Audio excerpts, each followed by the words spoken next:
আপনি একদম ঠিক ধরেছেন। মালয়েশিয়ার শ্রমবাজার খোলার বিষয়ে সম্প্রতি বেশ কিছু বড় এবং ইতিবাচক অগ্রগতি হয়েছে।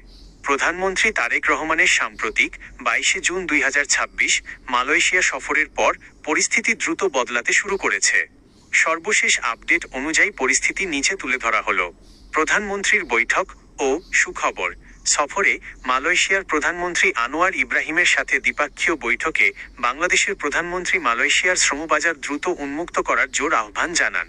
এর পরপরই প্রবাসী কল্যাণ ও বৈদেশিক কর্মসংস্থান মন্ত্রী আরিফুল হক চৌধুরী জানিয়েছেন যে আগামী জুলাই 2026 মাসের মধ্যেই মালয়েশিয়ার শ্রমবাজার নিয়ে সুখবর আসতে পারে।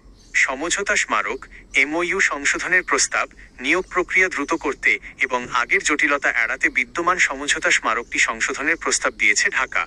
কারণ চলতি বছরের ডিসেম্বরে বর্তমান চুক্তির মেয়াদ শেষ হবে। স্বচ্ছ নিয়োগ পদ্ধতি। এবার দুই দেশই মধ্যস্বত্বভোগী বা সিন্ডিকেটের দৌরাত্ম্য কমাতে সম্পূর্ণ স্বচ্ছ, ন্যায্য এবং প্রযুক্তিভিত্তিক এআই বেসড নিয়োগ ব্যবস্থা চালু করতে একমত হয়েছে, যাতে কর্মীদের অভিবাসন ব্যয় একেবারেই কমে আসে। আগামী মাসে মালয়েশিয়ার মানব সম্পদ মন্ত্রী ও স্বরাষ্ট্রমন্ত্রীর বাংলাদেশ সফরের কথা রয়েছে, যার মাধ্যমে বাজার খোলার চূড়ান্ত রূপরেখা স্পষ্ট হবে।